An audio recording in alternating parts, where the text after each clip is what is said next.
جن کے ذریعے پاکستان مستقبل میں تیزی کے ساتھ ترقی کر سکتا ہے۔ پہلا ستون چین ہے، جس کی سرمایہ کاری کے بغیر، جس کے تعاون کے بغیر ہم معاشی طور پر تیز رفتار ترقی نہیں کر سکتے۔ چین نے سی پیک کا منصوبہ ہمیں دیا، عمران حکومت نے سی پیک کے منصوبے کو تار تار کر کے رکھ دیا۔ ہمارے 3 سالوں میں 29 ارب ڈالر کے منصوبے مٹیریلائز ہوئے۔ عمران خان کے 3.25 سالوں میں $1 کا نیا منصوبہ نہیں آیا۔ چین کو بےہودہ قسم کے کرپشن کے الزامات لگائے گئے۔ چین کو ناراض کیا گیا یہ کہہ کر کہ اس نے مہنگے قرضے ہمیں دے دیے۔ لہذا پاکستان کا پہلا خارجی ستون معیشت کا چین، اس کو ناراض کر کے ایک طرف ہمارے تعلقات میں سرد مہری پیدا کر دی گئی۔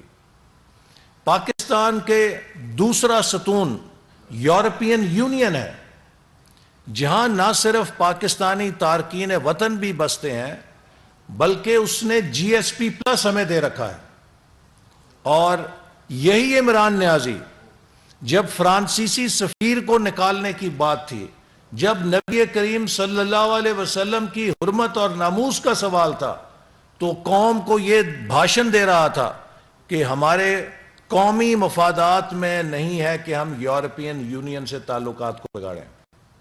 اور جب اپنی سیاست کی باری آئی تو ایک دم یورپین یونین سے تعلقات کو بھی چھکا لگا دیا اور جلسے کے اندر ان کو للکارے مارنے شروع کر دیے اور مولا جٹ کی سیاست شروع کر دی۔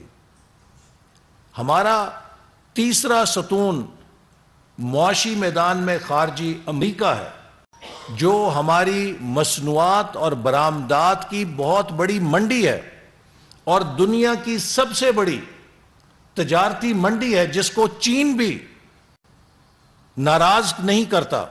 امریکہ اور چین کے سرد جنگ کا جب ماحول ہو، تب بھی چین کے صدر نے کبھی امریکہ کے حوالے سے غیر ذمہ دارانہ بیان نہیں دیا ہے۔ ہمیں امریکہ کی تجارتی منڈیوں تک بھی جانا ہے، ہم نے امریکہ سے ٹیکنالوجی بھی لینی ہے، اور ہم نے ہزاروں پاکستانی اسکالرز کو امریکہ کی ٹاپ یونیورسٹیز سے ٹریننگ بھی کرانی ہے اور پی ایچ ڈی بھی کرانی ہے۔ دنیا میں ہر ترقی کرنے والے ملک نے ہزاروں کی تعداد میں، چاہے وہ چین تھا، چاہے وہ ساؤتھ کوریا تھا، چاہے وہ جاپان تھا، چاہے وہ ملیشیا تھا، چاہے وہ ترکی تھا، کسی ملک کو آپ دیکھیں انہوں نے ہزاروں کی تعداد میں امریکہ کی یونیورسٹیوں سے اپنی ہیومن ریسورس تیار کی، اس نے واپس آ کے اس ملک کو کھڑا کیا۔ تو لہٰذا یہ تیسرا ستون ہے جس کی ہمیں ضرورت ہے۔ اور چوتھا ستون ہمارے خلیجی ممالک ہیں، جو برادر اسلامی ممالک ہیں، جن کی ہمیں ہمیشہ، جن کا تعاون ہمیں حاصل رہا ہے۔ وہاں پاکستانی کام کرتے ہیں، 25-30 لاکھ پاکستانیوں کا گھر ہے، اور سعودی عرب جیسا ملک ہمیشہ پاکستان کے ساتھ آڑے وقت میں کھڑا ہوا ہے۔ عمران نیازی نے خلیجی ممالک سے بھی ہمارے تعلقات کی، جسے کہتے ہیں کہ انہیں ستیہ ناش کر دیا۔ جب آپ ان ملکوں کے سربراہوں کے تحفوں کو بازاروں میں بیچیں گے، جنہوں نے آپ کو اپنا بھائی بنا کے ایسے تحفے دیے ہوں کہ جو ایک اپنے لیے لیا ہو اور دوسرا اپنے بھائی کے لیے لیا ہو، تو جب یہ پتہ لگے کہ وہ بھائی صاحب نے تو مارکیٹ میں آپ کا تحفہ بیچ دیا ہے، تو ان ملکوں پہ کیا گزرتی ہوگی؟ پاکستان کا کیا امیج رہ گیا ہے؟ اور آج عمران نیازی صاحب کہتے ہیں میرا تحفہ میری مرضی۔ عمران نیازی صاحب وہ تحفے پاکستان کی مملکت کے سربراہ کو ملے تھے، وہ تحفے 22 کروڑ لوگوں کی امانت تھے۔ ایسے تحفے تو لوگ نسل در نسل اپنے خاندان میں رکھتے ہیں تاکہ پتہ ہو کہ اس ملک سے ہمیں عزت ملی تھی یا اس نے ہمیں یہ عزت سے نوازا تھا۔ آپ نے ہر چیز کو بازاری بنا دیا، قوم کی عزت کو بھی بازاری کر دیا، کہ جا کے مارکیٹ میں بیچ دیا، تو آج پاکستان کی کیا ڈگنیٹی آپ نے چھوڑی ہے؟ تو اس لیے ایک ایسا شخص جس نے پاکستان کے ہر معاشی مفاد کو زد ماری ہے، یہ کسی ملک دشمن کے ایجنڈے پہ چل رہا ہے کہ پاکستان کو ہر دوست یا ہر اس طاقت سے جو پاکستان کی ترقی کے لیے ضروری ہے لڑا دو اور پاکستان کو مزید تنہا کرو، اور ملک کے اندر ایک انتشار پیدا کر دو، کانسٹیٹیوشنل انارکی پیدا کر دو، سیاسی انارکی پیدا کر دو، معاشرتی انارکی پیدا کر دو۔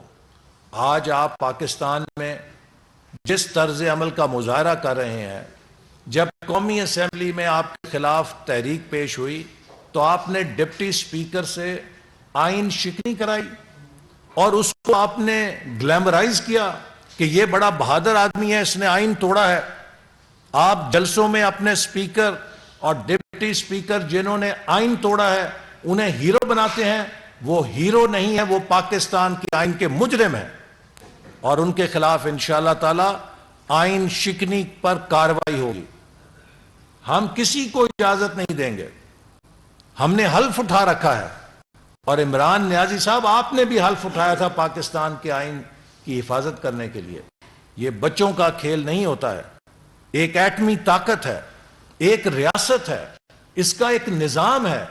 آپ اس کو ایک بنانا ریپبلک بنانا چاہتے ہیں، آپ کو ایسا نہیں کرنے دیا جائے گا۔ پھر جب پاکستان کی سپریم کورٹ آپ کی اس آئین شکنی کو کالعدم قرار دیتی ہے تو آپ کی توپوں کا رخ عدالتوں پہ ہو جاتا ہے۔ آپ جلسوں میں کھڑے ہو کر کہتے ہیں کہ رات کے 12 بجے کیوں عدالت لگی؟ عمران نیازی صاحب، اگر اس ملک میں آپ نے آئین توڑا تھا تو عدالت رات 12 بجے نہ لکھتی تو عدالت آئین شکنی کے مرتکب ہوتی، چونکہ عدالت نے آئین کے گارڈین ہونے کا حلف اٹھا رکھا ہے۔ سپریم کورٹ نے اپنی ڈیوٹی ادا کی، چونکہ اس کی ڈیوٹی ہے کہ جب وہ آئین شکنی دیکھے تو اس کا نوٹس لے اور آئین شکنی کو وہ کالعدم قرار دے۔ تو اس لیے آپ نے اداروں کے خلاف جو زہر گھولا ہے، اب آپ کو الیکشن کمیشن سے خوف آ رہا ہے، چونکہ فورن فنڈنگ کیس کا فیصلہ آنے والا ہے اور آپ کے دل میں چور ہے۔ آپ کو پتہ ہے کہ آپ نے کروڑوں اربوں روپے بیرون ملک پاکستانیوں کے غبن کیے ہوئے ہیں۔ آپ کو پتہ ہے کہ آپ نے ممنوعہ ذرائع سے، پاکستان دشمن ذرائع سے فنڈنگ حاصل کی ہوئی ہے، اور جب سکروٹنی کمیٹی میں آپ کی چوری پکڑی جا چکی ہے تو آپ کو خوف ہے کہ فیصلہ آ گیا تو اس سے پہلے ہی الیکشن کمیشن کو متنازع کرنا شروع کر دو، اس پہ فائر کھول دو۔ آپ کی یہ حکمت عملی کہ جہاں سے میرے خلاف فیصلے آنے کی توقع ہو ان کے خلاف فائر کھول دو، ان کے خلاف سوشل میڈیا کے ٹرولز ڈال دو، ان کو اتنا ڈراؤ کہ وہ میرے خلاف فیصلہ نہ دیں۔ پاکستان کے ادارے آپ کے ٹرول سے نہیں ڈرتے، وہ پاکستان کے آئین کے ساتھ جواب دہ ہیں۔ انہوں نے وہ فیصلہ کرنا ہے جو پاکستان کا آئین اور قانون کہتا ہے۔ اور اب پنجاب کے اندر جو آپ نے کھیل بنایا ہوا ہے کہ پاکستان کا سب سے بڑا صوبہ جس سے آپ کی پتہ نہیں کیا دشمنی ہے، سب سے پہلے 2018 میں آپ نے پنجاب کے مینڈیٹ پہ ڈاکہ مالا۔ آپ کو پنجاب نے مینڈیٹ نہیں دیا تھا، آپ نے وفاقی حکومت بنا کے پنجاب کا مینڈیٹ چرا کے حکومت بنائی۔ چلیے حکومت بنا لی تو کوئی وزیر اعلیٰ تو ڈنکا لگاتے۔ پنجاب سے آپ نے عثمان بزدار کی صورت میں نہ جانے کس چیز کا بدلہ لیا، اور پھر آپ نے پنجاب کے بلدیاتی اداروں کو 50,000 منتخب نمائندوں کو 2 سال تک انہیں برطرف کر کے غیر فعال کر دیا، اور جب سپریم کورٹ نے فیصلہ دیا ان کی بحالی کا تو 7 مہینے تک آپ نے پنجاب میں بلدیاتی ادارے بحال نہیں ہونے دیے۔ سپریم کورٹ کے فیصلے کو آپ پیروں تلے روندتے رہے۔ آپ نے سپریم کورٹ کی بدترین توہین کی۔ پاکستان میں کبھی سول جج یا مجسٹریٹ دفعہ 30 کے حکموں کے ساتھ یہ نہیں ہوا تھا جو آپ نے سپریم کورٹ کے حکموں کے ساتھ 7 مہینے پنجاب میں کیا. آپ نے پنجاب کی بلدیاتی قیادت اس سے چھین کے رکھی. پھر پنجاب کے اندر جب ووٹ آف نو کانفیڈنس پہ کاؤنٹنگ کا مسئلہ آیا تو آپ نے جو تماشا پنجاب اسمبلی کے اندر اپنے گنڈوں کے ذریعے یہاں پہ بنایا، اس نے پوری دنیا کے اندر پاکستان کی جگہ ہنسائی گئی. اور مجھے افسوس ہے کہ چودھری پرویز الہی جن کا خاندان، جن کا ایک ماضی ہے، ان کے خود امیجز آئے کہ وہ گیلری سے اپنے غنڈوں اور بدماشوں کو اندر لا رہے ہیں کہ جو آ کے زد و کوب کریں ڈپٹی سپیکر کو اور اراکین اسمبلی کو. میں سمجھتا ہوں کہ یہ اس طرح کا مظاہرہ تو کسی بڑی نوزائیدہ جمہوریت میں بھی نہیں ہوتا. اور پھر جب پنجاب اسمبلی نے اعتماد کا ووٹ حمزہ شہباز کو دے دیا تو جس طرح آپ نے صدر اور گورنر کا تماشا بنایا ہے، لٹل مین آلسو بلیٹلز ہز پیپل. وہ لوگ جو آپ کے آئینی عہدوں پر بیٹھے ہیں، آپ اپنے جیسا انہیں بھی چھوٹا کر رہے ہیں اور ان کی حیثیت کو کمپرومائز کر رہے ہیں. آپ آئین شکنی کے مرتکب ہو رہے ہیں. آپ نے پنجاب میں 3 ہفتے سے بدترین انتظامی بحران پیدا کیا ہوا ہے. پاکستان کا سب سے بڑا صوبہ بغیر کسی قیادت کے ہے، اور آپ کی ہٹ درمی، آپ کی انا پرستی، آپ کی آئین شکنی پاکستان کے آئین کو آپریشنل ہونے میں رکاوٹ بنی ہوئی ہے. اس آئین شکنی میں جو کردار ملوث ہیں ان کے خلاف قانون حرکت کرے گا. میں سمجھتا ہوں کہ اب وقت آ گیا ہے کہ ہم پاکستان کو اس رونا وائرس سے پاک کریں. کرونا وائرس نے تو بڑا نقصان کیا، لیکن یہ جو آپ نے رونا دھونا ڈالا ہوا ہے اور جو آپ کی رونا وائرس ہر جگہ موجود ہے کہ ہر جگہ رو رو کے آپ قوم کو ہلکان کرنا چاہتے ہیں، تباہ کرنا چاہتے ہیں، آپ کا رونا وائرس جو ہے اب وہ پاکستان کا راستہ نہیں روک سکتا. پاکستان انشاءاللہ آگے بڑھے گا. ہم آپ کی تباہ کاریوں کو سمیٹ رہے ہیں، سمیٹیں گے اور ملک کو دوبارہ اس کی معیشت کو اور اس کے نظام کو مستحکم کریں گے. آپ نے سی پیک کو تباہ کیا اور اس کے اندر میں صرف ایک قوم کے ساتھ بات شیئر کرنا چاہتا ہوں کہ 9 صنعتی زون 2020 تک تیار ہونے تھے، جن میں $40 ارب کی چائنا سے پرائیویٹ انویسٹمنٹ آنی تھی. اور میں نے جو بریفنگ لی تو پتا چلا کہ جناب پہلا صنعتی زون 2024 میں، دوسرا 2025 میں اور تیسرا 2027 میں تیار ہوگا. آپ مجھے بتائیں، دنیا کا کوئی سرمایہ کار 7 سال انتظار کرتا ہے کہ یہ نالائق اور نااہل حکومت جو ہے 7 سال کی دیر سے صنعتی زون بنائے گی اور ہم اپنا پیسہ 7 سال روک کے رکھیں اور ہم وہاں جا کے سرمایہ کاری کریں گے؟ وہ تو منٹوں سیکنڈوں میں، اگر آپ کی کمٹمنٹ پوری نہیں ہے، وہ پیسہ ویتنام چلا جائے گا، کمبوڈیا چلا جائے گا، بنگلہ دیش چلا جائے گا، ایتھیوپیا چلا جائے گا.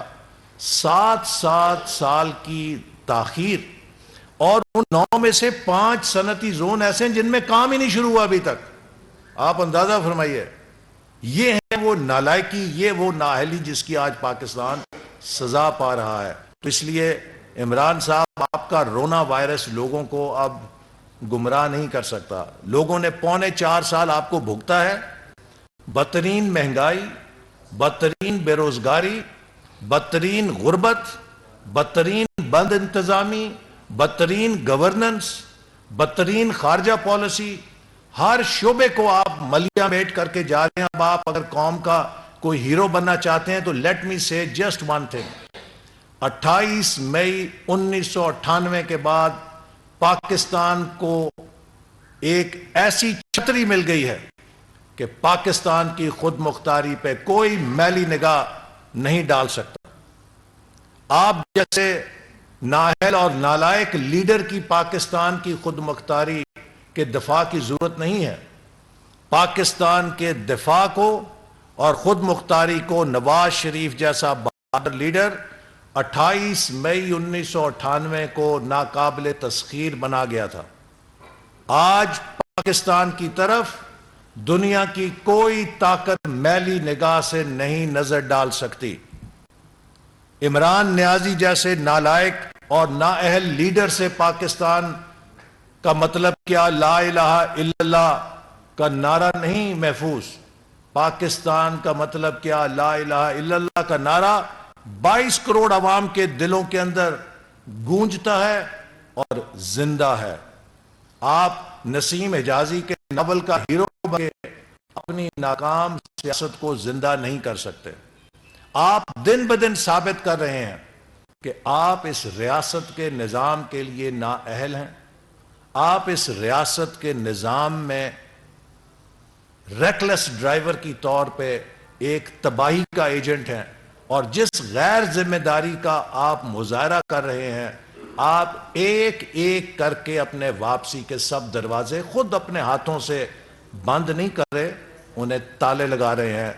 Well done Imran Khan. آپ کے بیان کو لے کر بہت ساری بحث ہے سوشل میڈیا کے اوپر کہ جو مراسلہ ہے امریکہ جی دیکھیے، یہ ہمیشہ ٹویسٹ کرتے ہیں۔ میں نے انٹرویو میں یہ کہا تھا، اگر کسی مراسلے کے اندر کسی دوسرے ملک کے کوٹس ہوں، اگر میرے بارے میں آپ اپنے خط کے اندر کوئی بات ایز اے کوٹ منسوب کریں گے، تو جب تک آپ مجھ سے وہ کنفرم نہیں کرتے، آپ یک طرفہ طور پہ وہ کوٹ نشر نہیں کر سکتے۔ یعنی کہ میں تو پھر کسی کے نام سے کوئی چیز منسوب کر کے شائع کر دوں کہ اس نے یہ کہا تھا۔ ہمیشہ منٹس جو ہیں، minutes of the meeting are agreed by both parties. میں نے یہ بات کہی تھی کہ اگر جو بات سفیر کی ہے، جو سفیر کی اسیسمنٹ ہے، جو سفیر کی رپورٹ ہے، وہ پاکستان کی پراپرٹی ہے۔ لیکن اگر ہم مراسلے میں کسی کے کوٹس لے کر آتے ہیں، تو جب تک وہ، جس طرح آپ انٹرویو دیتے ہیں، تو انٹرویو میں جب آپ صحافی ہیں نا، آپ سے بہتر کون جانتا ہے، جب کوئی بھی انٹرویور کسی کا کوٹ استعمال کرتا ہے تو وہ اسے بھیج کے کنفرم کرتا ہے کہ جناب میں یہ کوٹ کرنے لگا ہوں، آپ